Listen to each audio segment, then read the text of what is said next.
Are we ready?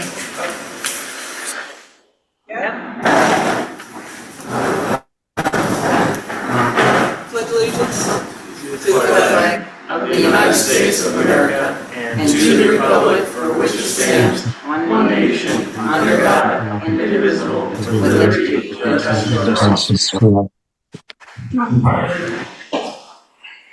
Good morning, everyone. Today is August the 20th. This is both the continuation of a public hearing to consider the fiscal year 2027 budget to be followed by a regular meeting of the Board of Supervisors that has been separately noticed as part of your other business items today.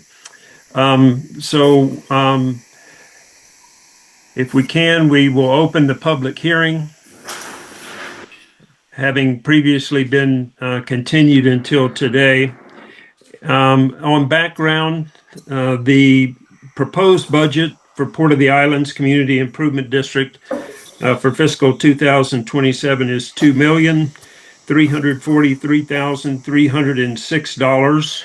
That is split between the general operating fund of $900,006 and the utility fund at $1,443,300. The assessment rate remains unchanged from the prior year at $721.26. As a result of prior board action, the board has taken the steps to revise the current methodology for both certain residential lots that are either 1.5 lots or double lots that have been combined. And in addition, the board has directed that non-liveaboard boat slips within the condominium marina create a new category that will be assessed 0.25 or 25% of one equivalent residential unit. The effect of that is we will continue to have 147 regular boat slips or considered liveaboards. And then in addition, there is the new category of 28 boat slips who on average are 28 feet and therefore not considered to be liveaboards. The net effect of those two changes, there was the addition of 7 ERUs as a result of the combined lot analysis, and then there's the reduction in the 28 boat slips that resulted in a reduction in the total number of ERUs for the coming year will be 1,116.4. Can everybody hear me? Yes. Okay. In addition, Yeah. Are we gonna discuss any of that, or are we just? It's froze. We're gonna lose it again. It's going down. I'm just providing you an overview since your last public hearing as to what the effect of that is. The effect of that in the general fund would be a reduction in revenue of $15,146, or a revised non-ad valorem assessment total of $805,006. The utility fund. The utility Neil? fund, yes. Neil, we haven't heard you for about the last 5 minutes. 5 minutes. Oh. It keeps going in and out. Since you told us 0.25 for the. Okay, so let me back up. That may be a problem with our Starlink. You heard me say I believe that the board has created an additional category of non-liveaboard boat slips, or those on Dock D. The reason for that is those slips on average are 28 feet in length. And so that results in an overall decrease of 21 ERUs and the associated recall him and then have revenue. be over speakerphone or something? Is then $805,006 or Neil, yes. I can hear you just fine on the computer, but at the CID building, they are not getting it all. Okay.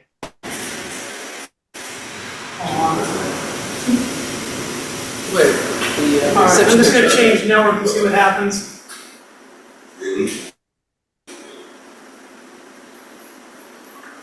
Let's give Dave a second to see if he can diagnose the signal.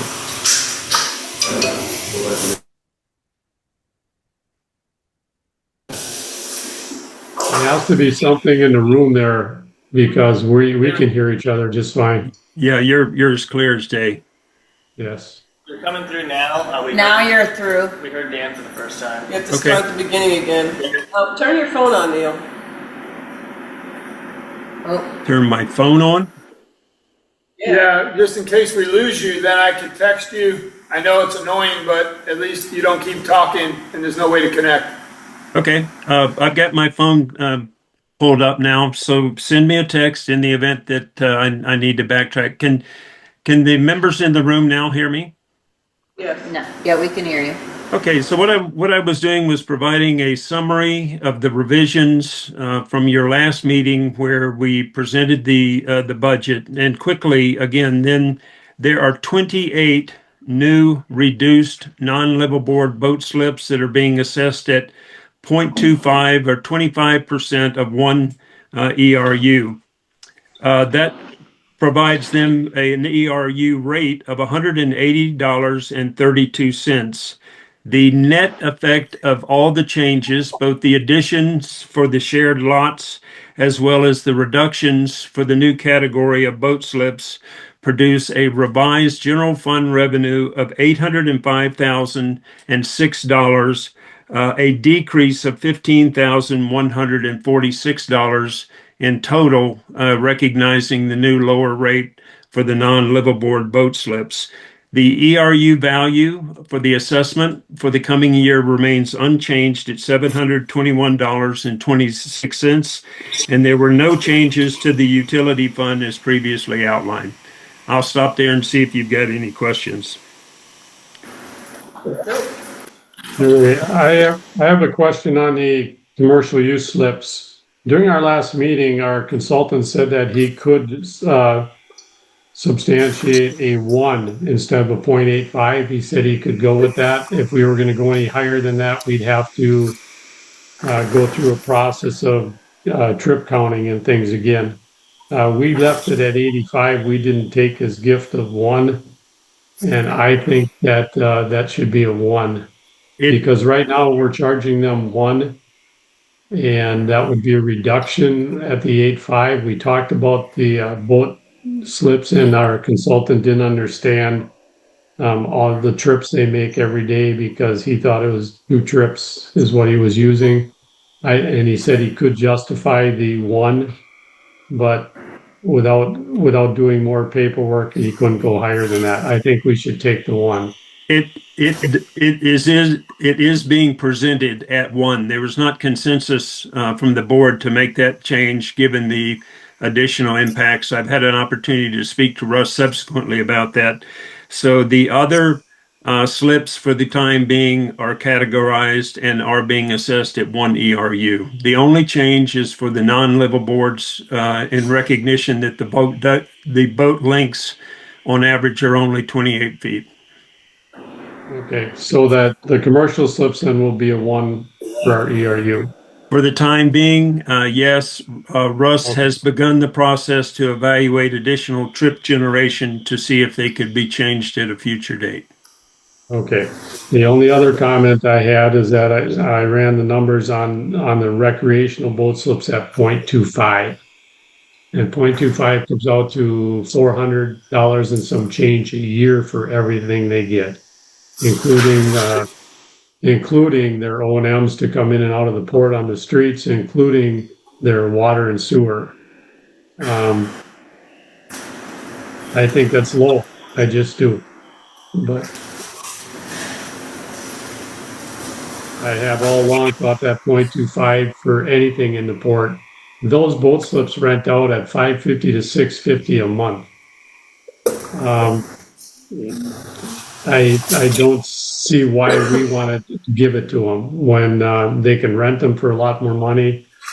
It just seems very inexpensive to me to go to a 0.25. There's a lot of boats. I would be satisfied with, I could work with a 0.5 that would get them up to around $900 something a year. But to have that for a year at 400 and some change, I think it's too cheap. That's all I have.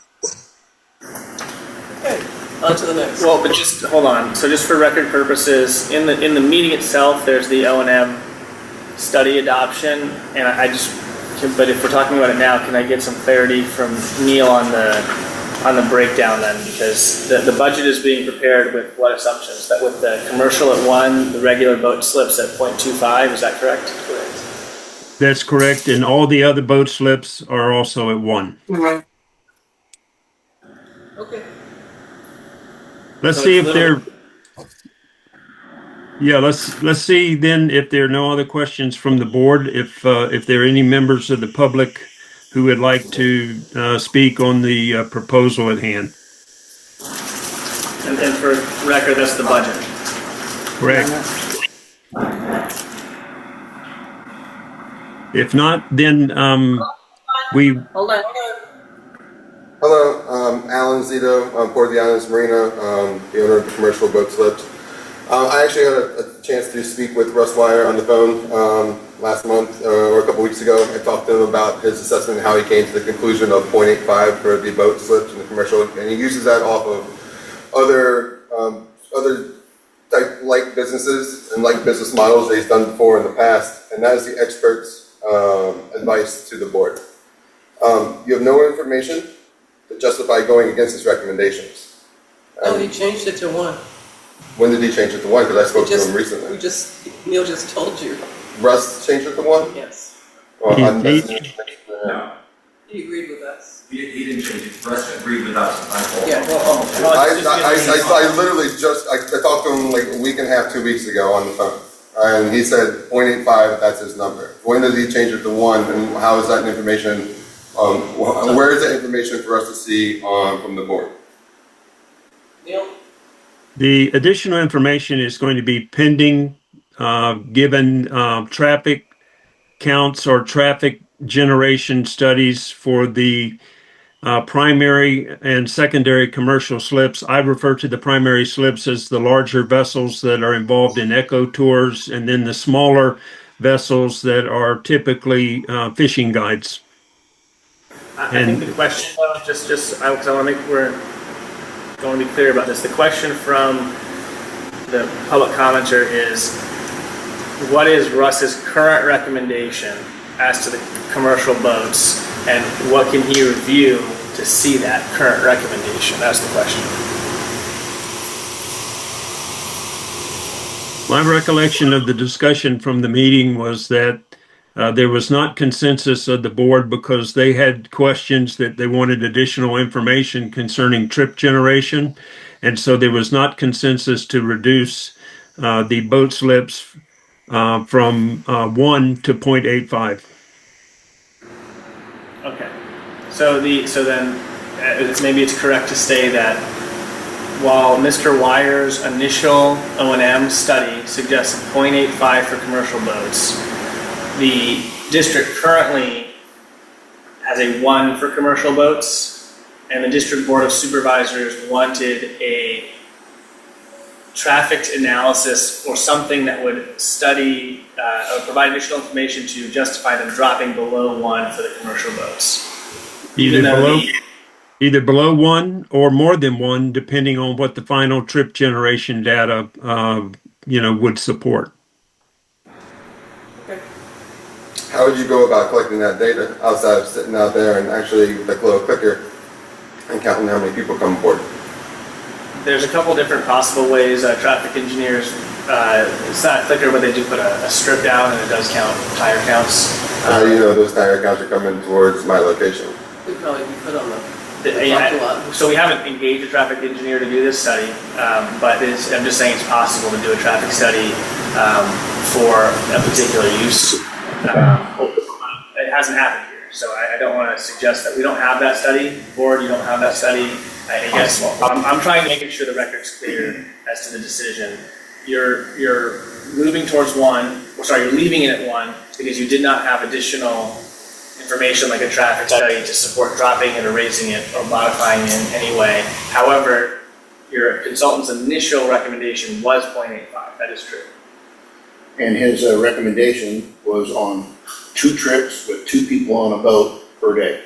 Correct.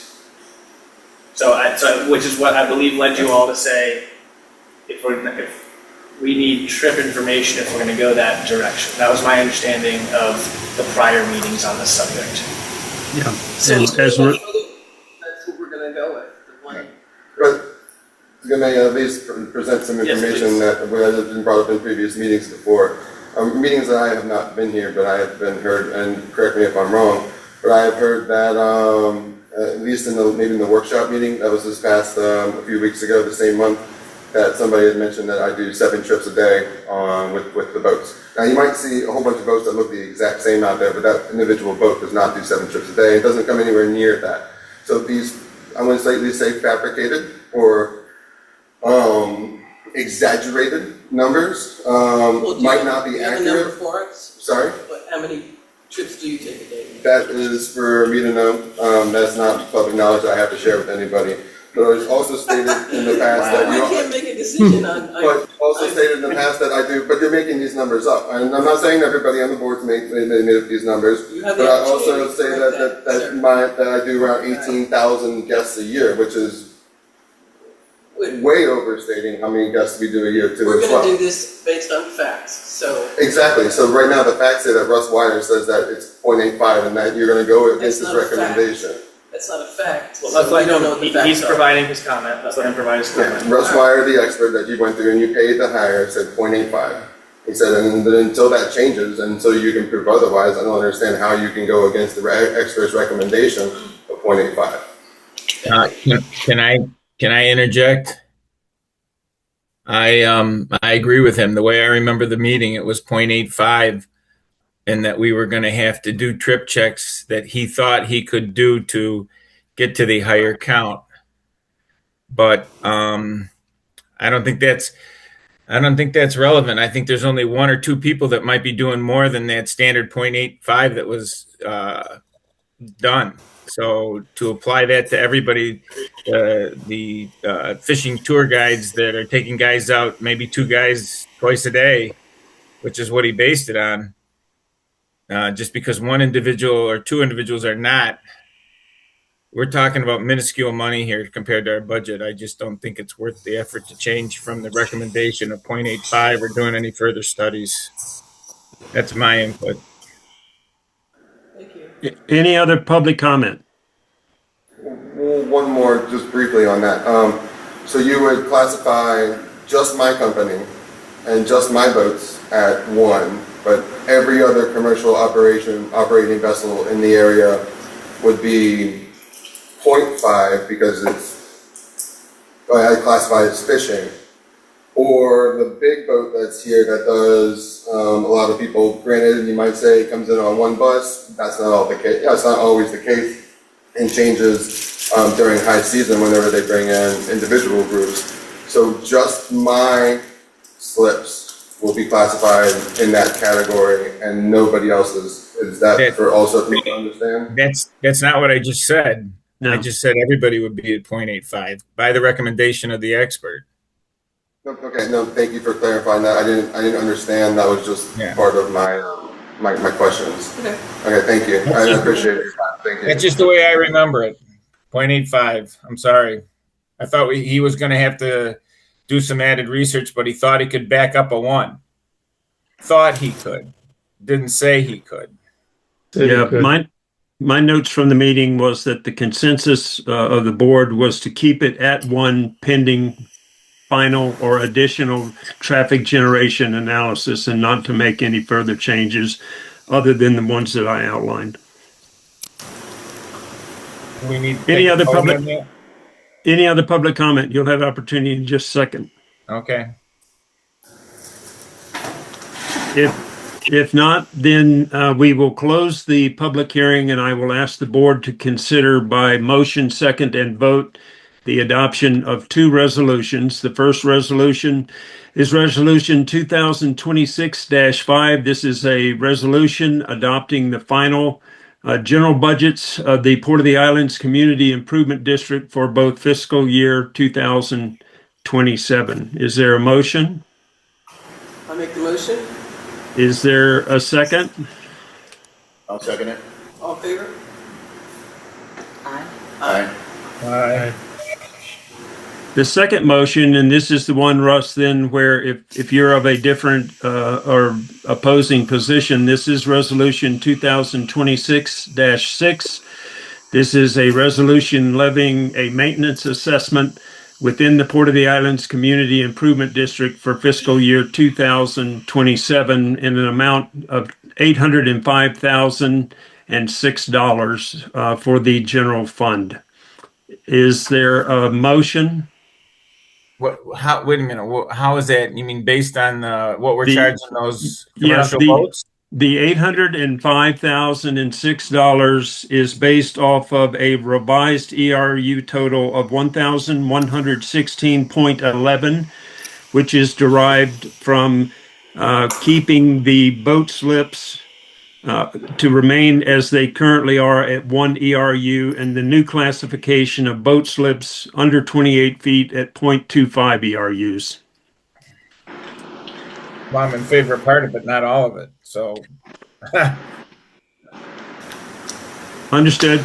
okay, Is there a motion to adopt Resolution 2026-6? as is. As is. I mean, it could be as is or as amended. The motion maker needs to make the decision. Oh, we can still amend it? No, what I'm saying is the motion maker, if you don't agree with this, it needs to be talked about now. This is the moment. So if you, but there need to be 3 votes. So if you want to talk about it, I would suggest that now is the time to talk about this. Okay. Well, I'm for the 0.25 for the little slips and 0.85 for the commercial per recommendation that has not been validated beyond that. Does anybody else have? What has it been in the past? One. It was 1 in this last immediate cycle, but before the immediate cycle, there was no. So I guess let's clarify. In the last cycle, there was no distinction for commercial vessels, but all of the boat docks were put at 1. In the cycle before that, there was also no distinction, but the boat docks were well below 1. I don't remember offhand, but I believe they were closer to less than half. And so when we say what has it been in the past, it's been both at 1 and it's also been significantly lower than 1.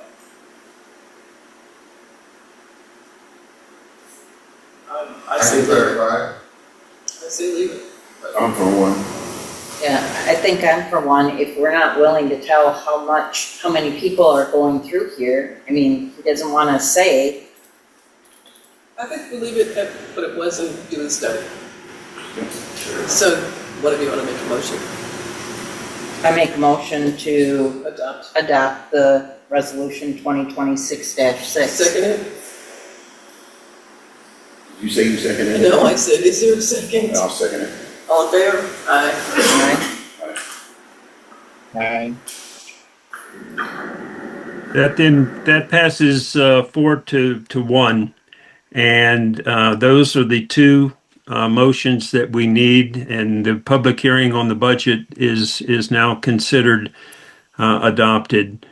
Moving on, we'll be, Madam Chairman, on our regular agenda. Again, we should provide, as part of the roll call and approval of the agenda, that we have 3 members of the board who are physically present there at the community. Additionally, we have both Supervisor Truckee and Supervisor Kish, who are participating by teleconference. And so your motion to approve the agenda should include a motion to allow those 2 supervisors to participate telephonically citing extraordinary circumstances. Is there a motion to approve the agenda with that stipulation? I make the motion. I second There's- it. All in favor? Aye. Aye. Item 3 today would be public comments on items other than those on the agenda. Any members of the public who wish to speak on other items that are not on the printed agenda? Okay, come up. Hold on, we got someone coming. John Thorman, Oak Brook and Cove. Just an O&M, the lights on the palm trees going to Union Drive are out. Just wondering if you could maybe address that. That's all. Thank you. See, is that concerning streetlights? Is that the Christmas light? Yeah. Yeah, they're supposed to be taken off. They're Christmas lights, Neil, not the street lights. Okay. Sometimes the landscape people unplug them so they can plug their phones in on their break and they forget to plug them. I checked it. They're shorted. Okay. Yeah, they're done. Okay. Any other comment? Public comments? Islands CID again, on board the Islands Marina. A couple months ago during a CID meeting, we were told we were going to discuss the possibility of the sale of 289 Case Drive, and that the appraisal that was done was going to be made public for everybody to see. I know that I have a copy of it. Not an expert in how to read it all the way, but I don't know if that copy was made public to everybody or if it was going to be done in this public setting right here. Didn't see it. You got a copy of it, right? I do have a copy, correct. Neil, I'll defer to you as to whether you want to put it on the website. It is a public record, anyone can ask for it.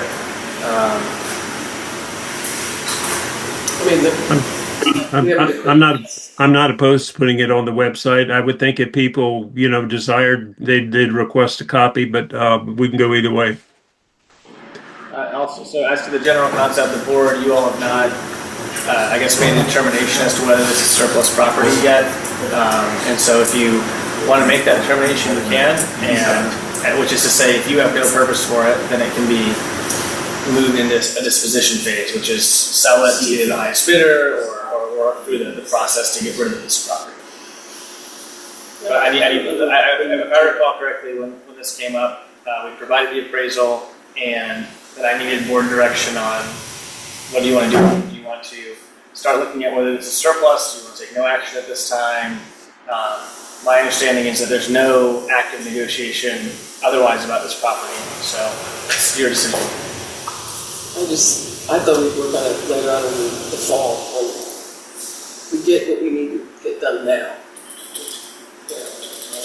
I'd make a motion, we take no action on that at this time. Second? All in favor? Aye. Aye. Just to make this abundantly clear, just to me, so because I do like to come to these meetings for certain things, you have no intention of selling this property anytime soon, We're just not gonna work on that probably until the fall, because Okay. we have so much going on. Fair, okay, all right.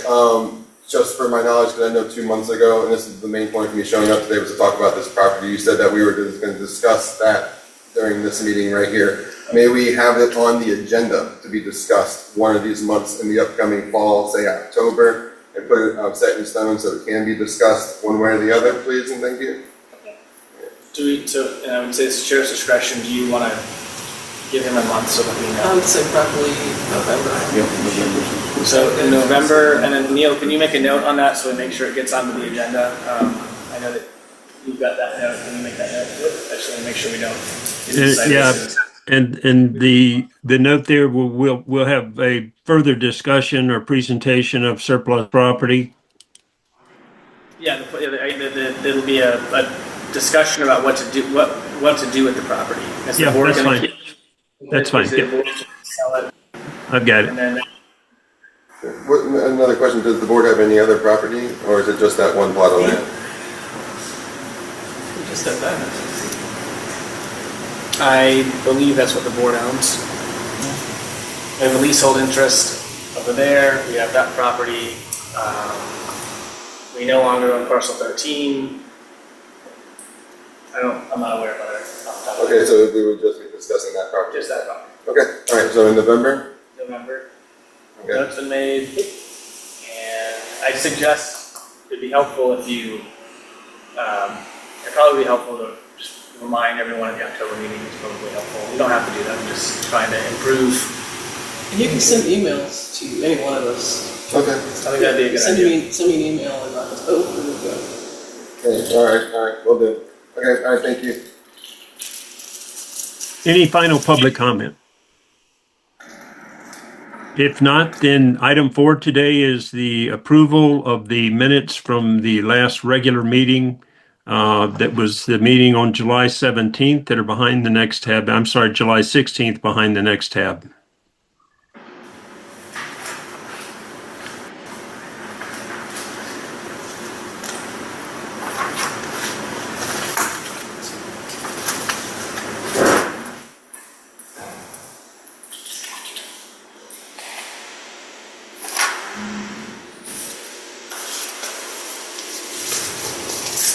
You want to make a motion?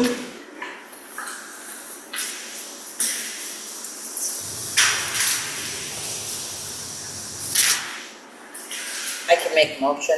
I second it. All in favor? Hi. Item 5 is the monthly utility operations report. I presume that Matt is there, but there is backup in your agenda materials. Go ahead. Ready? You're up. Good morning, board. Morning. All right.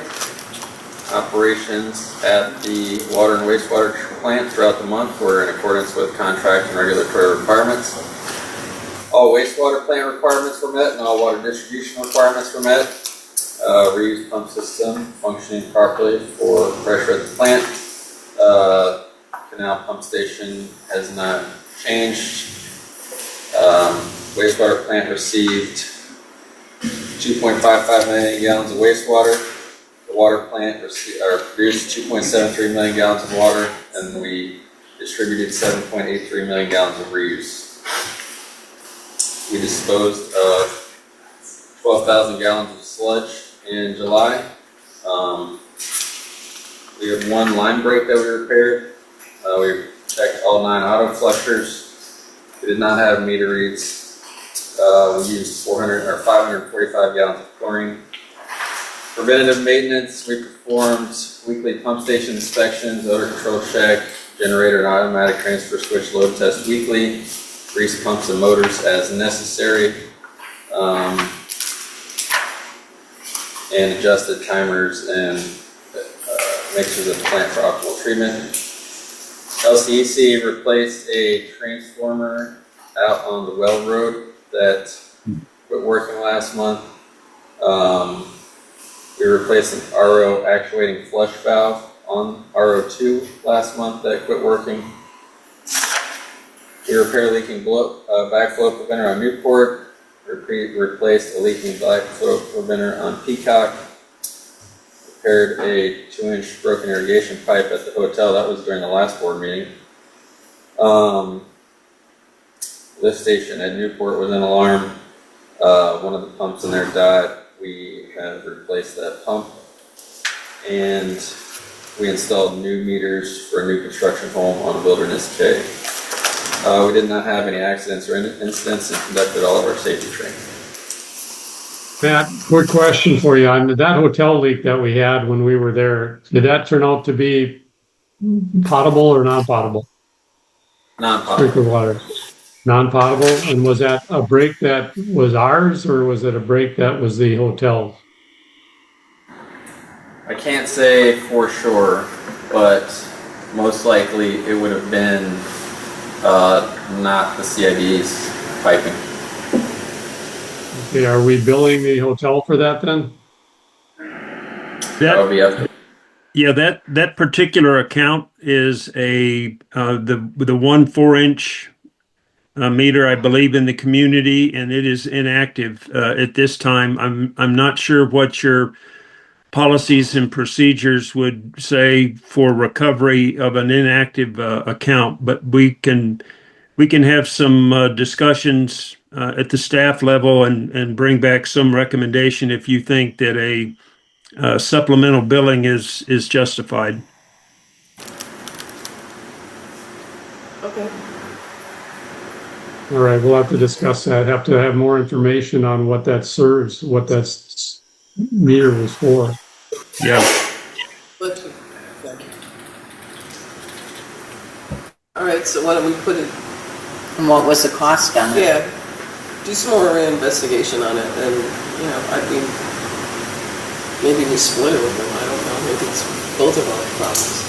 Yeah, I've made a note to compile some additional information, and we'll have some discussions with Matt or Mitch to see if and whatever repairs were necessary, if we need to back charge the hotel for those. The other question I'll have is to whether or not that particular line, in addition to irrigation, is also for fire in the hotel. Matt, do you know offhand if that is only irrigation or if there's a separate fire suppression meter for the hotel? The line that we repaired, I'm pretty sure is just for irrigation. Okay, we'll verify that, and I'll put an item on the next agenda to evaluate a possible back charge to the hotel for the repairs that were necessary for that inactive meter.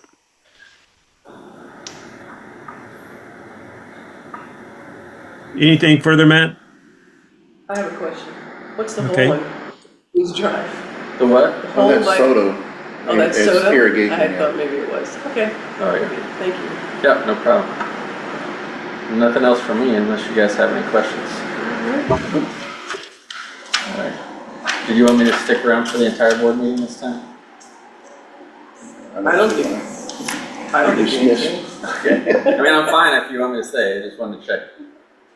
Does anybody have anything else for Matt? I don't have anything. Otherwise, He needs yeah. he needs to stick around if he has any information on identifying the water meters and who's supplied by what account. Have you been working with Jared? I provided Jared all of the meter numbers and addresses and owners of those accounts. Once it leaves the meter, how it's split and dispersed, we don't have any record or control of. So, do we still need him, Russ? I guess not. Okay. Russ, I spoke to Jared yesterday. There's essentially, the hotel specifically has 93 parcel IDs and 3 meters, and Jared has sorted all of the parcel IDs into which meter they're associated with. So we have that information, but as described, I don't know it's not super detailed. It's basically 3 columns, 3 meters, and then a collection of a total of 93 parcel IDs. So I guess I talked to the tax appraisers recently, actually a couple days ago. Spent some time on the phone with her. She says there's 94 total for the hotel.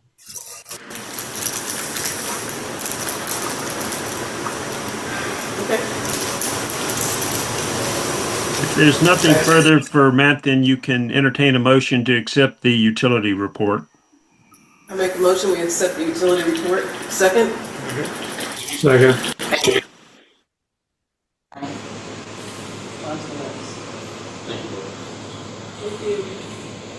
No, we lost you guys. And his report? Yeah. Can you hear us? Dave, would they alternatively be able to hear us if we just used your laptop?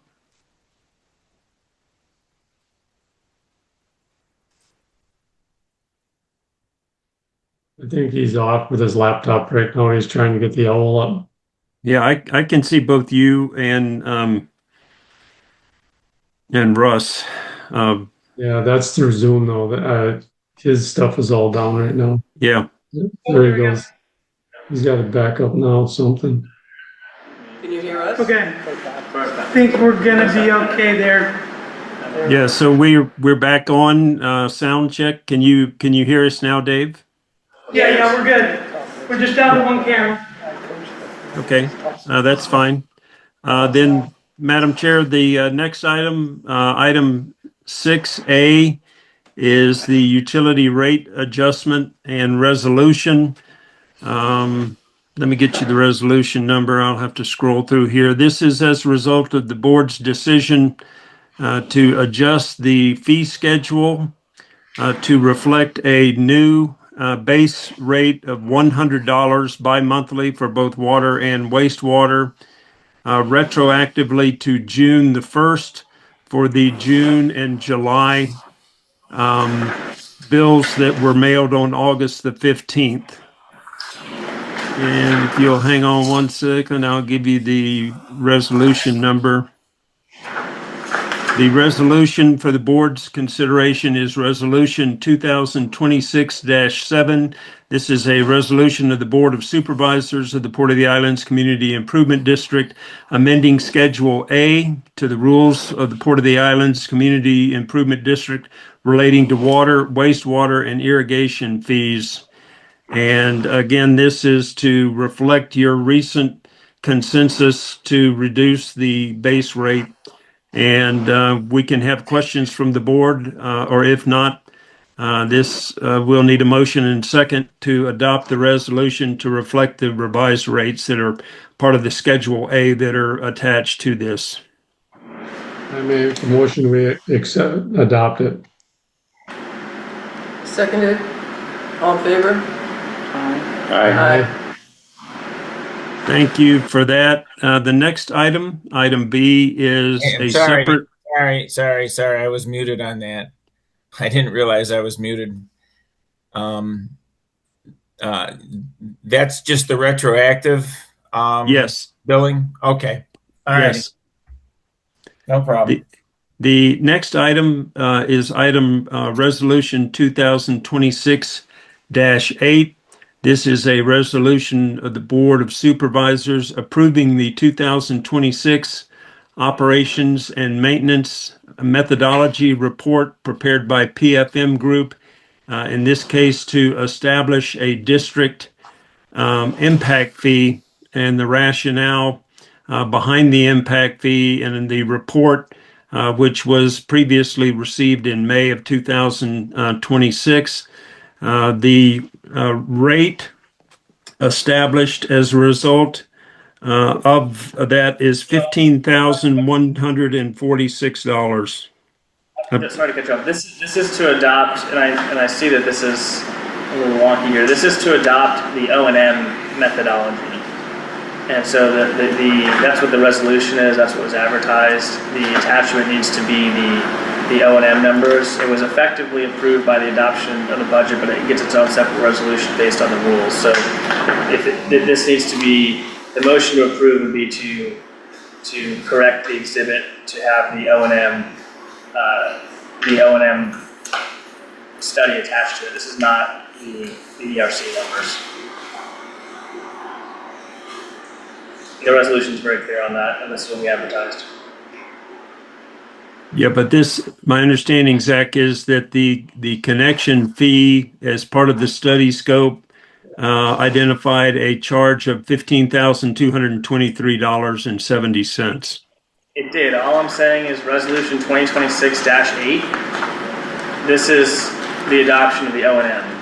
Okay. And that has to be done that's what was advertised for this resolution. So I'm saying that needs to be done. If the board also wants to accept the impact fee, that's not really an impact fee, but the ERC amount, they may do so. But that's not what this resolution is.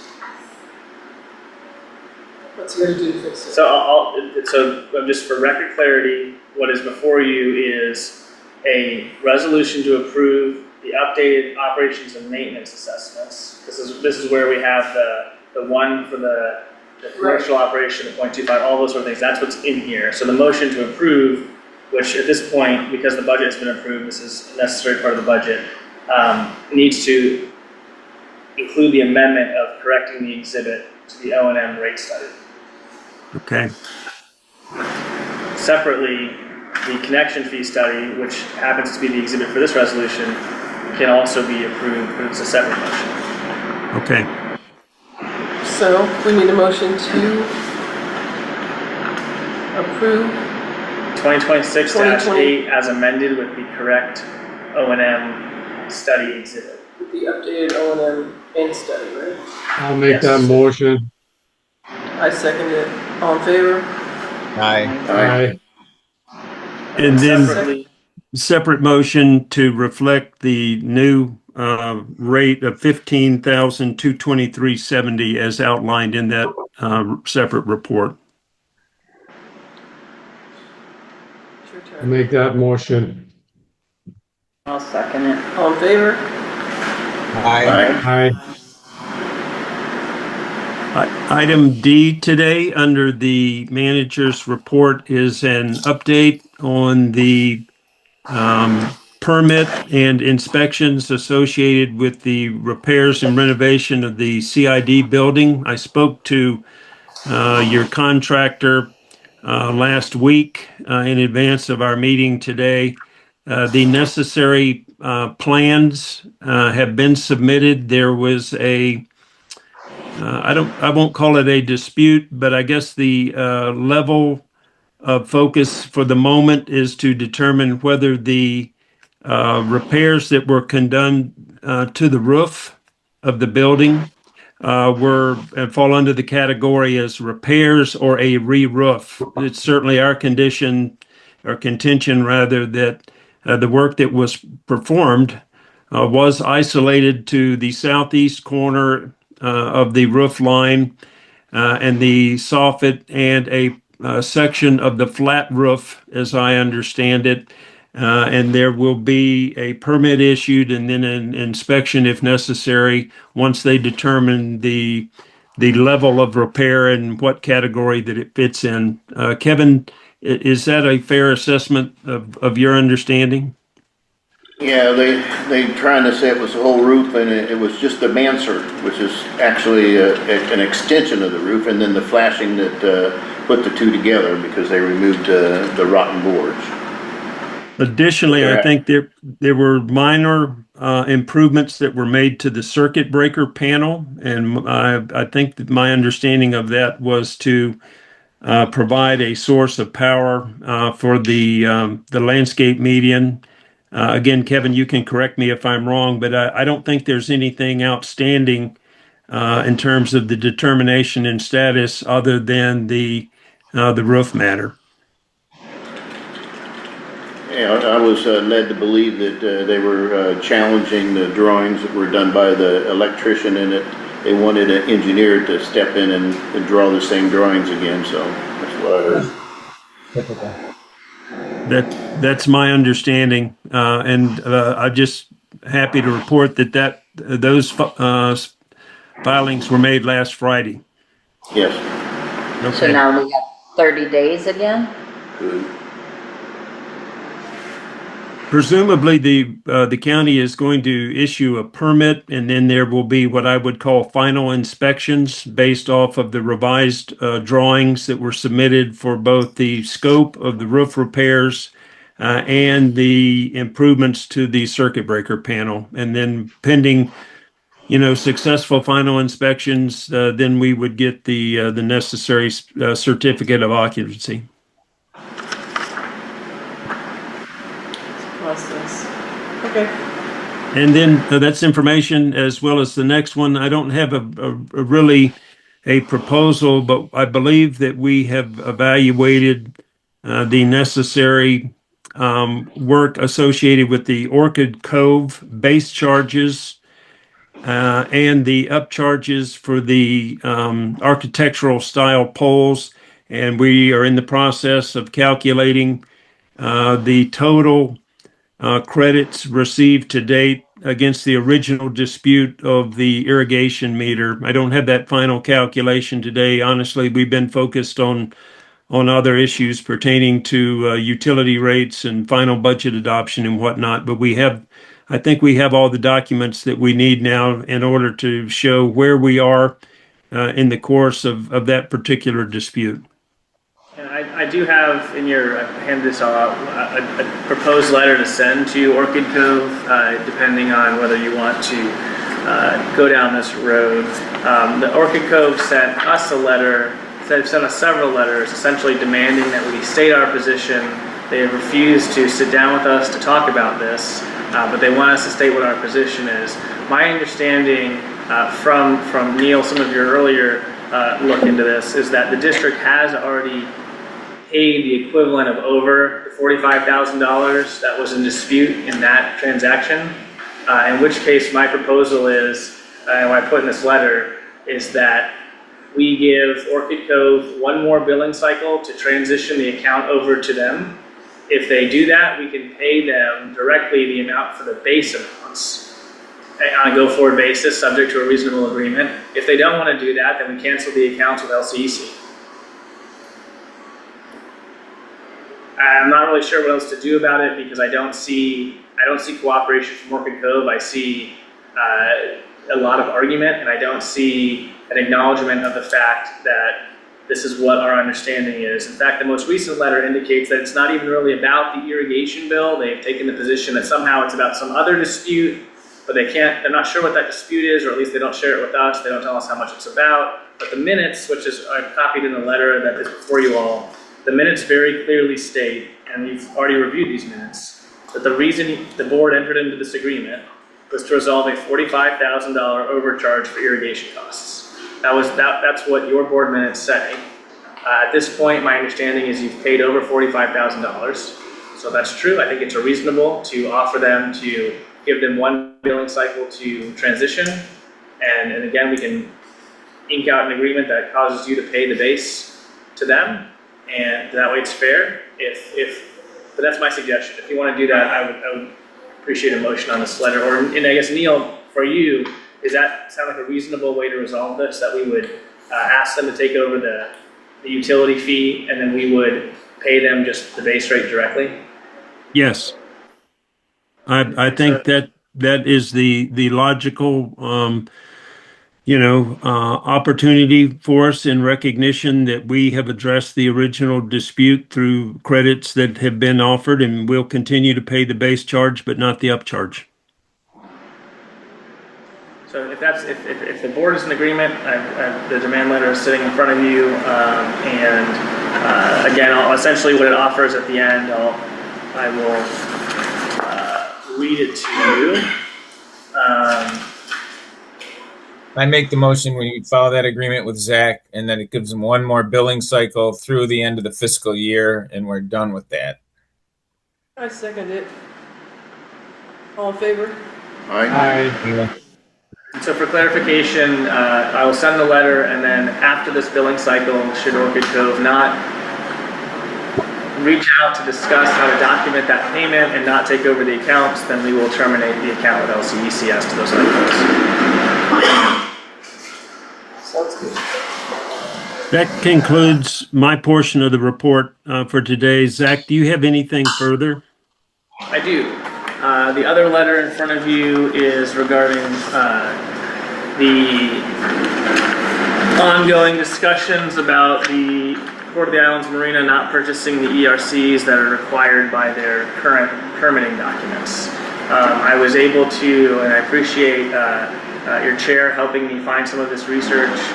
There's an ongoing code case, and in that code case, what is very clear is that while the permits are not complete for the work at the marina, the work is, and that is not something that is coming from me. That's what the Marina Association has stipulated to. They have stipulated on the record in the code case that the work is done, but they don't have the permits closed. In which case, I think that it's very clear at a minimum that they need to buy the ERCs. Additionally, depending on when they needed to buy the ERCs, there may be additional damages. Just to put rough numbers on this, based on the impact fee amount that you established, the amount of ERCs is 16.7. That's $254,235.79 at that number. Now, they don't necessarily need to buy the ERCs from the district, but the district has ERCs to sell. If they would have had these ERCs before you switched to the base rate model, they would have paid you roughly $30,000 or so a year, each year, more than they paid you actually. So I'm still working with Neil on figuring out when would that transition would have happened, but what I'm recommending is that we send a notice to the condo association that right now what they need to do is they need to buy the ERCs, because here are the permits that are out there. They have a South Florida permit, 1101865P. This permit changed the marina from 60 living boards to 116 living boards. That was confirmed in County Site Plan 2020-001802 and its predecessor, 2018-0002340. And they currently have 3 open building permits facilitating that transition and an active code case because they haven't closed the building permits facilitating that transition. I think the district has communicated very clearly since at least January of 2018 to the Marina Association that this is what's necessary. And in fact, attached to the letter is that letter from the district, which is, I think, very clear. We've also attached the code enforcement orders. My understanding from our last board meeting is it was time, now that we realized that they had done the work, to move this ball forward. So that's what I recommend to do here, send this demand letter as we figure out what the total amount of damages are. We're not waiving the damages. What we're saying is they need to buy these ERCs immediately, and then we need to figure out when should they have started paying under the ERCs. Now, obviously, on a go-forward basis, that's not how we bill utility, but prior to October of 25, that is how we bill utility, and that needs to be accounted for. Make the motion. Go ahead. Yeah, I make the motion that we send this demand letter regarding the 2018 purchase of the ERCs. All in favor? Gotta get a second. She seconded. Oh, I didn't hear you, sorry. That was quick. Yeah. All in favor? Aye. Aye. And I'm sorry, did Lisa make the second? Yes. Okay.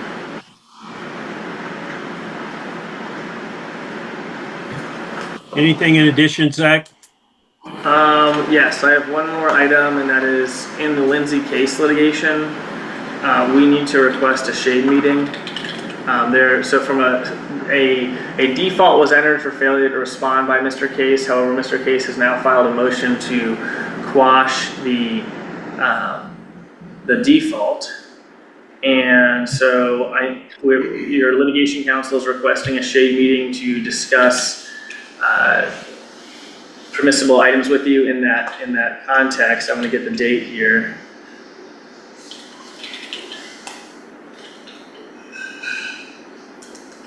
This will be our second shade meeting in that case. If I could spell her last name, that would help. Let's see here.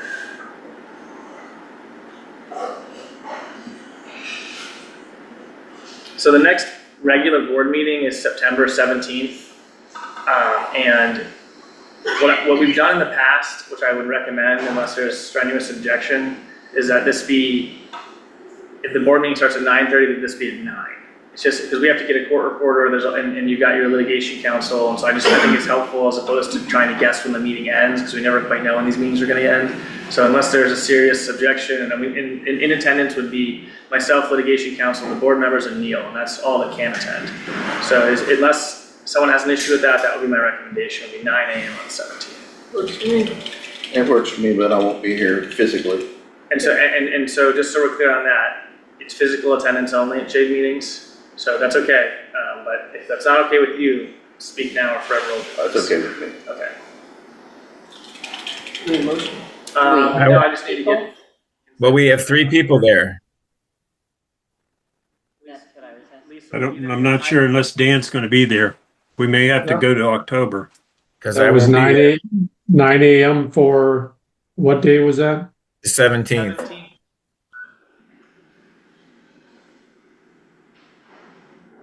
September 17th. Well, I believe I can make that. you're not going to be here the 17th of September. No, I'm gonna When be- are you going to be here in September? Well, I'm gonna be gone from the 3rd to the 23rd. I'll be back the 24th. Well, it sounds like we have a slightly broader conversation here, because if we don't have a physical quorum for the 17th meeting in general. Then why don't we make the meeting the 24th? And we can do everything then. Does that work? So hold on, Dan, I think you were still looking something up. Dan, were you The gonna be here? 24th? Are you saying we have to have 3? I need 3 in person for both meetings, for this meeting and also the shade meeting. I don't think I can do the 24th. So 17 doesn't sound like it works for Dan and Kevin. I don't see. Russ is I not can't- here. Russ is I not. can't make it till the 1st of October, after October. Zach, is there some urgency? Could we do this in October if all the board members are going to be at the October meeting? So the motion to quash hasn't been set for hearing, and so it's somewhat tied to that. But at the end of the day, I have to. If you're not here, you're not here. So because the bigger question, Neil, I'm having is how are we having our September meeting at all? Because it sounds like we don't have an in-person quorum for September. 28th? That's a Monday. That's fine. I'm open Monday. 28th would be a Monday. I could do that. You can? So we do have an in-person quorum for Monday, the 28th, if we wanted to do both the shade meeting and the other piece. What I'd like to do, if you don't mind, I'd like to just step away a second and call litigation counsel and make sure that that's gonna work for her, because we don't have her calendar in front of us. I mean, we're gonna have to change our meeting to the 28th anyway, because we won't have a quorum for our regular meeting. Right, that makes sense. Or alternatively, we would just cancel the September meeting and we would do both in October if all of the members of the board are going to be back. I mean, I think given the fact that we've adopted the budget and we've updated the utility rates and also the utility impact fee and things, to my knowledge, there's not an urgent need for a September meeting. But let's wait and see if Zach can get a confirmation on the 28th. The one thing I'll note, just from a thinking standpoint, it is we are telling Orchid Cove they have 1 month to straighten this out, and if we're not going to meet in that next month and they have something interesting to say about that, we won't be able to react until October. Can we move the meeting to the 28th, Monday? Yes. Yeah. Let's do it. He's just gotta check to see that. Give me 1 second. I'm texting.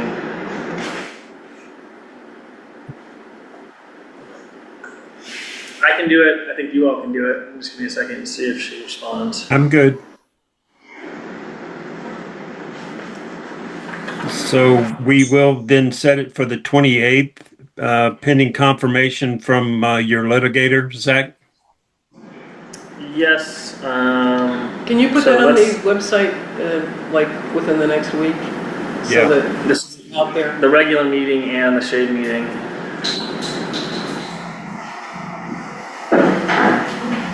Okay.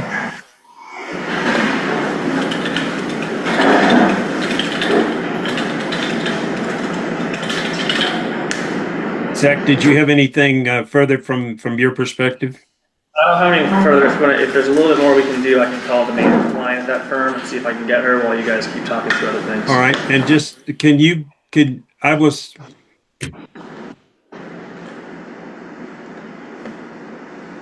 Lose him? Did you Zach, stop talking? yeah. Zach, is there anything further that you can provide as a result of the conversation that you had with Jared yesterday? I was out of cell coverage and I wasn't able to participate. Is there any update concerning reconciling the hotel condominium accounts from Jared's perspective that we need to offer today? It didn't seem like it resolved much. What it confirmed was that there was, I think, and I'll pull up his email really quick. It was the 93. I know Dan was told 94, but what Jared had was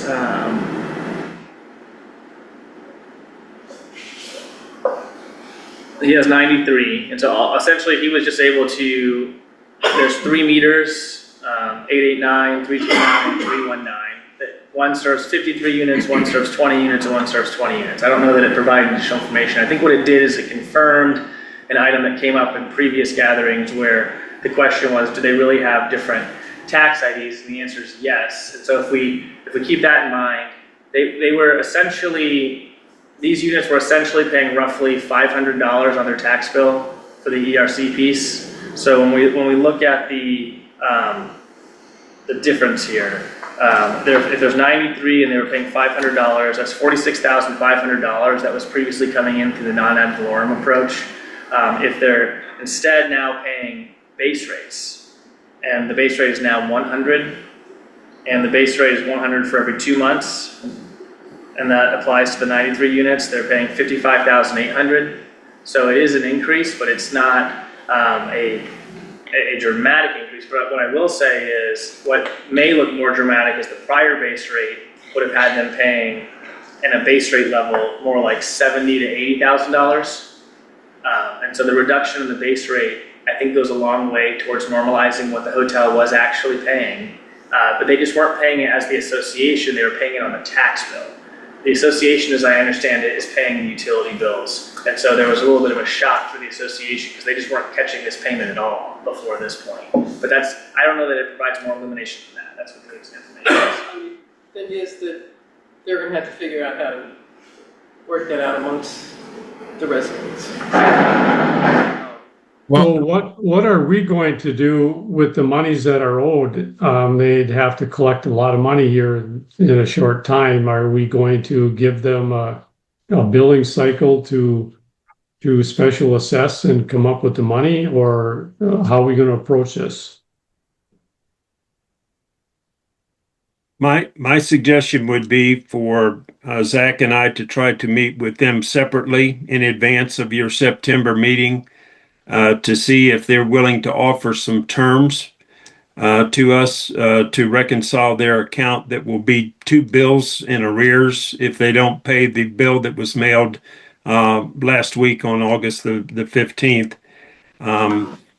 I think that they do have some alternatives that they, under Florida law, should have reserves, or they have the ability, if necessary, while unpopular, to levy a special assessment to their condominium members at the new rate structure. And otherwise, they would be subject to having service discontinued if they're not willing to make some sort of payment plan prior to your next meeting. Okay, I got a couple questions. First, you said we've already voted on the utility rates, that the base rate is 100 bi-monthly. That's 100 for water and 100 for sewer, so it's 200 at bi-monthly. That's the total? Yes, sir. Yes. Okay.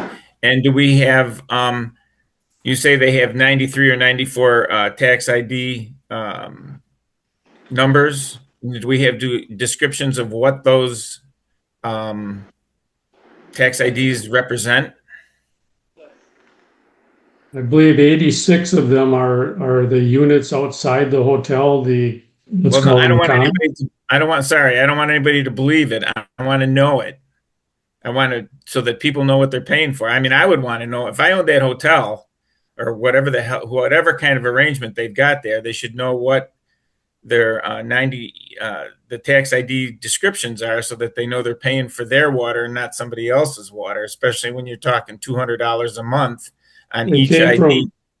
It came from Yolanda, who said that she has 86 units outside and then 9 associated with the hotel, which will give us 95. The tax assessor said she had 94. Jared came up to 93. But didn't Jared? So Jared's exhibit sorts it by, the meters are by building. So there's one meeting for A, B, C, D, E, and G building. That's 53 parcel numbers.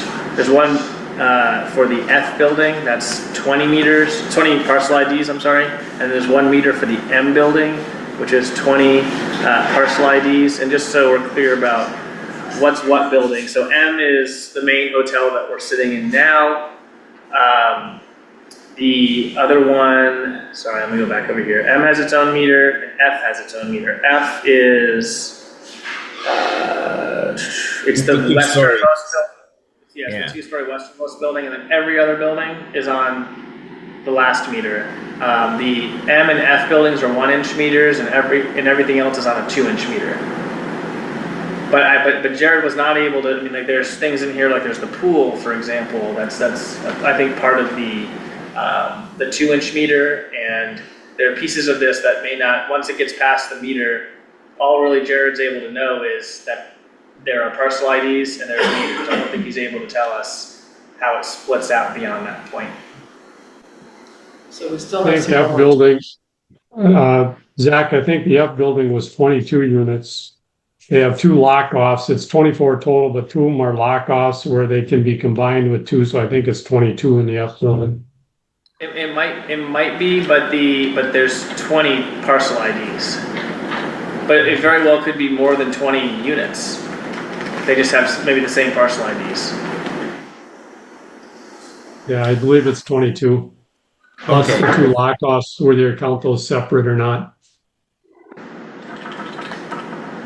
If Well, the question if is they're from a gonna- state's perspective, the answer is no. Yeah. Well, if they're going to sit down with them and make a decision, okay, and work the numbers, but we can't shut off service if we aren't competent enough to know what tax ID description goes with what meter and what unit and how many units. I don't see how we can shut off anybody's service or Well, ding them for what and what they've paid already too. I mean, that's all got to be figured out. Well, Neil, just to confirm, they've paid nothing, correct?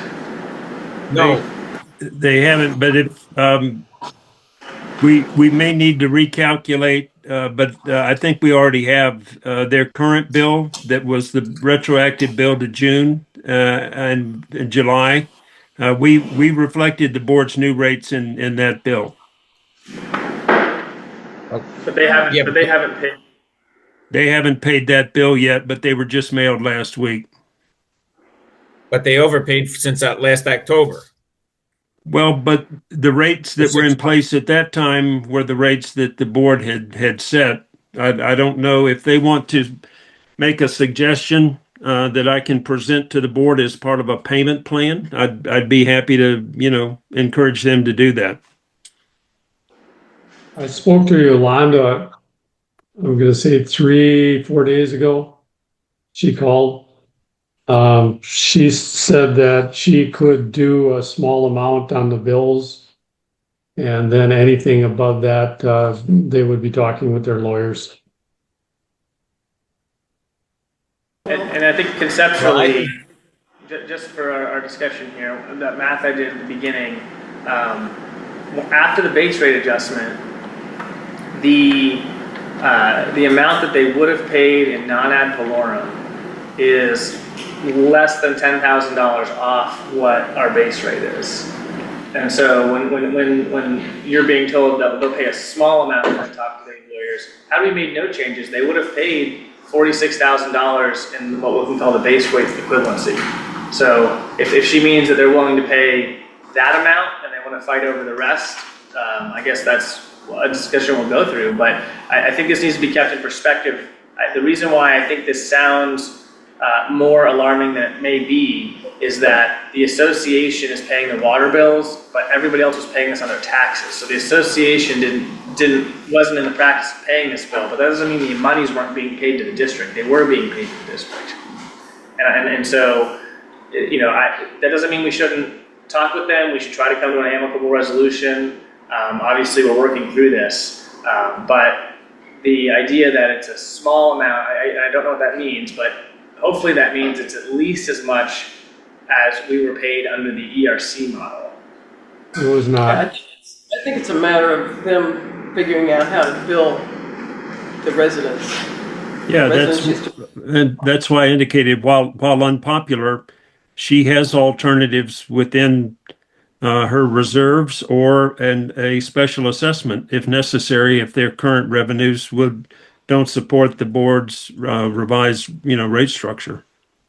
I think after speaking with her that we actually have to pick some type of hard date that is going to get this thing rolling, because up until now it just keeps getting pushed and pushed, and yeah, I'll look at that, I'll look at this, and I think we have to come up with a date that says if there isn't some type of an agreement reached by, give it whatever number of building cycles you want to go. I'm not picking a date, but I think that we need to pick a date and say at this time we'll shut the water off if there isn't agreement in place, and that would push it. Otherwise, I just see this just getting postponed and postponed. All right, next meeting. Resolve it for the next meeting. Neil, Yes. I've got a question for you. Year to date, our water expense revenue, where are we? Plus what? Let me just hang on. I got to switch screens here.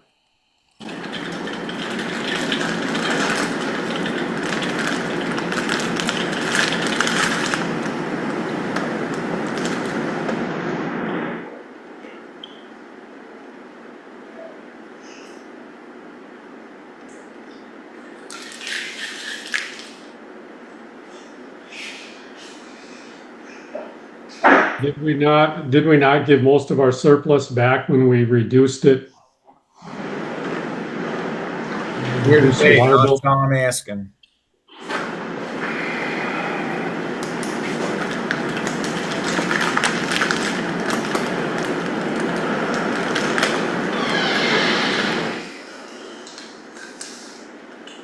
Year to date in the utility fund through the end of the third quarter, our total revenues on the utility side are $1,123,000.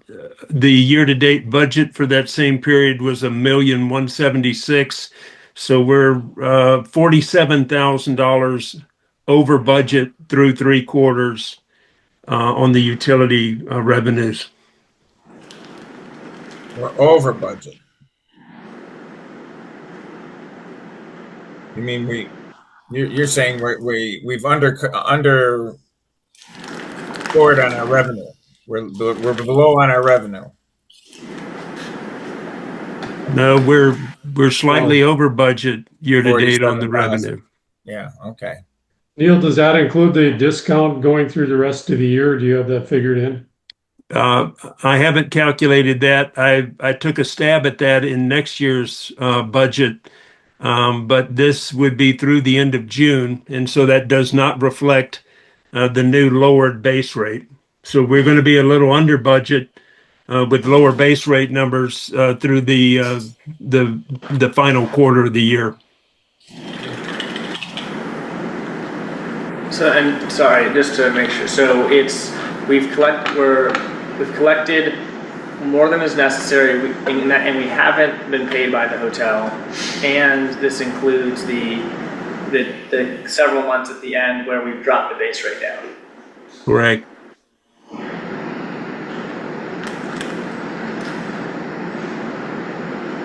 I'm just saying, there's a lot of figuring that's got to go on here. This is not acceptable.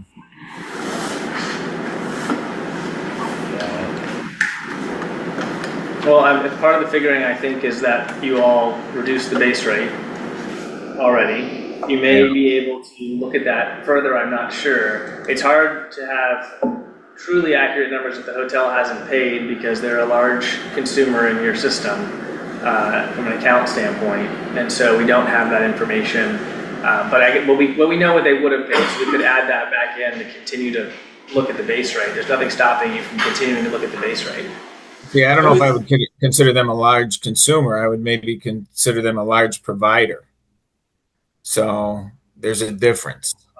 But well, back to Mr. Truckey's suggestion that, for example, if they have not made an offer or presented a payment plan to us prior to your next meeting on the 28th, then presumably we would discontinue service at the end of the month, which is when we normally, close out and have the next bill generation. So the service would be suspended at the end of business on September the 30th is a suggestion that I would make. Okay, so do we need a motion? I don't think so, but my suggestion was that Zach and I meet with them over the course of the next month and have hopefully a proposal for your meeting on the 28th. Okay, moving on. So then Zach, anything else? we are making September 30th a hard date then. That's my suggestion. Yes. Do we have to do anything to make that, Neil? No, I have the authority under the current policy, but I think it's important that the board's consensus be that they need to present us with some type of payment plan that I can present on the 28th. Otherwise, we'll suspend service. Does anybody object? Lisa? Anything Russ? else, Zach? No, but did you get Russ's answer to that? Russ, do you object? You agree? No, as long as they sit down. Okay. And shit, I'd like to be there. Tricky? All right, but You can be there. We can do this via yeah, Zoom but as long no. Oh, yeah, that's not the same. I just want to clear one thing up. In the future, we can change base rates and water rates at every meeting if we wanted to. Could we not? as long as we're following the notices, yes. So it's not, we are going to need to do corrective budget amendments if it's dramatic, but yes. Okay. So it's not like the budget is the main timing thing here that we had to attach, and the assessments is the main thing we had to attach today, because that is put out by somebody else, which is not you. You guys control your utility billing. So if you want to change your utility billing, and you have the ability to do so. Okay. I just wanted to make sure that was clear. All right. With that, I need to back up just a second, and I apologize. I'm having to go back and forth between screens here. I omitted one item on the manager's report. This was a budget amendment to authorize the first payment to your FEMA consultant fee in recognition that we were awarded the $3.2 million grant. So in this case, in your backup materials today is a budget amendment resolution. This would be resolution 2026-9 to increase $150,000 to reflect the phase one payment to Berquist Recovery Consultants. The source of funds for that would be $125,000 from your utility contingency fund and $25,000 from the unspent capital outlay fund to then create a new other contractual service line item to make that $150,000 payment. So I'll need the board to authorize the budget amendment in order to reflect the bill that I have in hand, which is valid in recognition of the grant that we've been awarded. So a total 150? Yes, sir. Right? Okay. I'll need a motion in a second. I make the motion. I'll second it. All in favor? Aye. Thank you. I think that then takes us down to other supervisor requests. I have one. Since we have Steve McNamee as our local historian, I would like to appoint him as a Ex officio. so that he doesn't have to make his comments during a public comment period. We can just ask him questions when he's here, and we can use him to provide us with information that we would take weeks to find, because he's read it, he has it in his head. Is anybody opposed to that? Nope. Who's laughing? Russ. Is that a problem? Nope. I would request an opportunity to research the right way to do this from a sunshine law perspective. I think there's a critical, there's two major concepts. One is the non-delegation doctrine, and the other one is the sunshine law, that essentially prevent the board from trying to act through a person, and especially if it's not, we're not hiring him, or maybe we are, I don't know if we're paying him. I don't know if that's what we're offering. If we're not paying him, then I would just request the ability to research what the appropriate way to do this is before making the decision in today's meeting. Okay. So you'll figure out how we can do it, so. Starting now. Any other supervisor requests? I just have one, I have Go one ahead. update. All right, I have one update. I spoke to Jared recently, asked him where we were on all our projects that we have going on. His reply was the water storage tank. He'll have a proposal to Neil by the end of the week for the engineering and permitting. The well hardening, which is raising all the wellheads and that. We are finalizing the plans.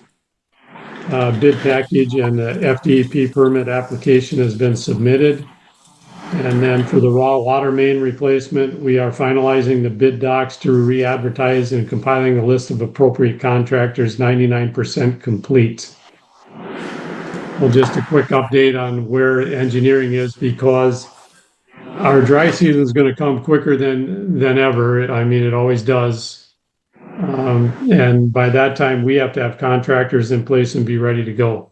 So I was giving him a little push to keep this rolling so that this dry season we can get some of this work done. Thanks. Thanks for all your hard work. Sounds good. Could we get an update? Go ahead. If there are no other Wait, Plenty of I got others. something. supervisor requests, we can go to public comment. I we're not. get something. Go ahead. Go ahead, Kevin. Okay, so this is to the attorney. Where are we at with the pre-MAC entitlement fees? Can you give us an update on that? You just voted to send the demand letter to Oh, them, that was and that will go in out with the today. same thing. Okay, Yeah. I thought I'm talking about the previous lawsuit. Oh, I'm sorry. I guess we're still waiting on the court's order. If I haven't received that in the service list yet. We had the hearing. We're waiting for the court to rule. Okay, and then Neil, we have anything else on the North Hotel property? I saw something come through on that. The county staff, through their purchasing department, is scheduling a request to negotiate solicitation. Zach and I have been in touch with county staff. I have asked in advance to be added to that list of prospective bidders to make sure that once it is issued, that we have a copy of it to share with the board to develop, whatever strategy you might have to put in a proposal. Okay, that's all I have. Okay, I got one other thing. You know how Naples they're all complaining about the flock cameras and whatnot.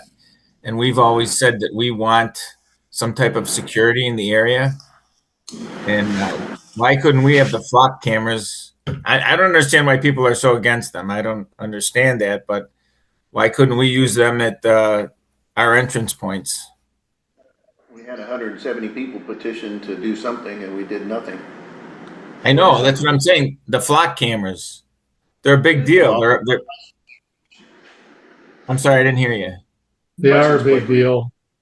Who's gonna read them? Yeah, well, why are people against them? What's the deal? Why don't we use them? It wouldn't cost us anything. It reads the license plate and then the timing, and then it reports it back to the sheriff's department, and they use it for all their investigations for everything they do. I didn't know anybody was against it. We also, So why It don't we says look that- into that? Why don't we? They're free. I they brought say up that it's an several. invasion of privacy is what their biggest complaint is that it can track you, it can track What- you with everything. It has pictures of you in the car too, but they say they don't use those. I would assume that some type of images would be available under court order or something from them. So So who- the biggest complaint is invasion of privacy. Invasion of privacy for what? Streakers? I mean, come on. Who? I'm just saying that's what it is. I've been Well- reading it online and We need to bring that up to the community. We can use them. I just don't understand it. No cost to the community. They're all complaining. We're isolated. Why don't we have them? Doesn't make sense to me. Put them at the entrance of Union Drive, K's Drive, and Newport. I don't get it. Are you willing to? so our sheriff's department would pay for those? Yeah, we don't pay for them. They're complaining because they're getting put up and used by the sheriff, or either that or it's the county or whoever. Right. I don't know. So So, let's look into it. So Russ, would you be the person to do that? Would you champion that clause? Well, does the community, is it, I want to know whether the community is for it or against it. I just don't see a reason not to be for it. I don't understand it, so. I'm not aware of people who said they didn't want it. If you want to get community feedback, you could potentially, you just add to your next agenda a workshop on this topic. So that way, at least the community's on notice in the agenda that you're going to be talking about it. If you want to do it that way, I'm just coming up with ideas to try to help you get those answers. Because I'm looking at the room today and I don't see a lot of people here who can give you feedback. We're all cheap. We're all cheap out here. That should be a no-brainer.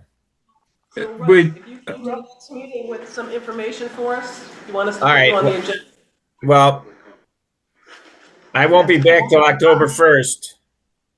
Well, then why don't we put this on the October meeting, and then you can make a presentation or have some.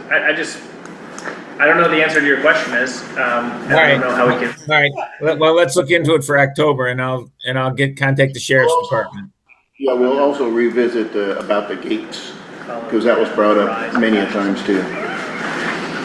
Well, people complained about the gates, but I don't remember anybody complaining about.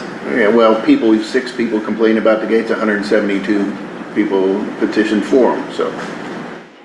Yeah. So we're now to public comment. Now, Well, Dave, you got maybe something? we should start with the readers and then work into gates. Yeah. Okay, we got public comment coming up. Kevin, before we get to public comment, Kevin, could you tell us a little bit about the median out front? Are we still just sitting there with not going anywhere with that?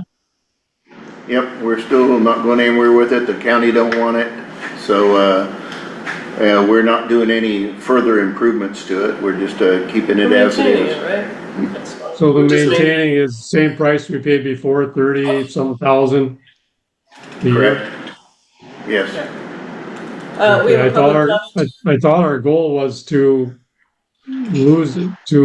stop paying that 30-something thousand a year. Then we'll have a dust bowl out there. Well, if we don't Grass. well, we brought that up before many a times, and nope, we've never even got a second to it about changing it. So we're just maintaining it at the same level. We're not making any improvements. Part of the irrigation's down. We're just leaving it down. Seems to be doing fine the way it is without the irrigation. So we have somebody for public comment. So moving on. Okay, Lisa wants to move on. All right. Just on the flock cameras, there's a lot of controversy about this. They've been used to stalk women, illegally used by police for their own personal enjoyment, shall we say. There's been a lot of controversy with that, and before you even consider it, I would suggest you spend some time looking at that, because it's not only abused by law enforcement, it's abused by the people at Flock, and there's been a lot of issues with that. So before you consider that, you are opening yourself up to a nationwide controversy. And it's to the point where people are now going out and putting bags over Flock cameras, doing all sorts of other things to prevent these things from doing their intended purpose, because there's such an invasion of privacy. Wow. Okay. Who would have thought? Wow. Madam, For cars driving by and opening, there's an invasion of privacy for cars driving by. What are they doing in the cars when they're driving by? I just don't get it, so. Anyway, I'll create that controversy in Kentucky. Madam Chairman, as you entertain a motion to adjourn, I need to ask you to. Hold on. We have 2 public comments left. Understood. As they're coming forward, I just want to make sure Mr. Sparacio has original copies of those resolutions that I will need you to sign today before you leave. I did it. She already did. Okay, thank you. All right. Neil, this is actually for you. The grace period for billing on the multi billing right now is 5 days, but it's not 5 business days. So what's happening is my bank is on the end of 1 month to pay on the 1st. They're mailing the check out to multi billing. It's not getting there, especially if there's a holiday. Can we extend that? can't we make it 10 days? That would work. Neil, are these in the rules, or how, where is this 5-day coming from? Do you know? I'm not sure. His contention is that the due date sometimes the mail takes longer than he's accustomed to. I didn't follow him exactly. The mail out here sucks. The 5 days is actually including weekends. So if we could have 10 banking days or 5 banking days. Or 5 banking days. Yeah, don't count weekends or make it 10 days. Yeah, I'll make a note. I'll speak to Muni Billing just to see, what the issue is there, but I'll follow up on that. Okay, one more. Public comment. Frankly, Two more.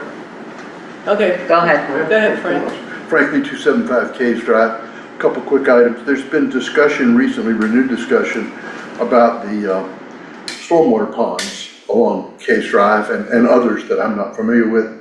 And there's been some suggestion that it might increase property values and have some other advantages to explore putting fountains in there. I want to commend that concept and ask that you perhaps research that. If you decide to go forward, it should not be a complicated issue. The second point I wanted to raise is, I've just lived here about 14 years, but in those ponds, maybe it's the weather, all the rain and the heat and all, but they're really growing up in there. Look at them when you go down, and they're getting high, and it looks like, I don't know whether that stuff turns to dirt or not, but they're getting filled in. And I just wanted to ask that somebody look at that and determine, do they need to do something or not? I don't know whether they do or not, and if they do, do that. Then the last thing, on the issue of the cameras, I wanted to point out that it was actually 185 people in the end, the largest number of residents that have ever signed a document at the Port of the Islands CID made a request. And to refresh your memories, the request was not for gates, the request was not for lights, the request was not for cameras. The request was that we try to get proposals, and our team did that and didn't get any. Okay, so I mean, Neil and his people did try to do that when you get it, but their flock cameras are, in my opinion, a tool. It's, do you want a Ford or do you want a Chevrolet? Some people, there is a lot of controversy about flock, but I will say this: it is not a matter of opinion. It is an absolute historical fact that the county sheriff's department, at no cost to us, put a monitoring station out here. And I talked with the people. I was over volunteering on a building at the time. And I talked with their people, the technicians that actually do the data. And they told me they had received 4 very good leads on theft.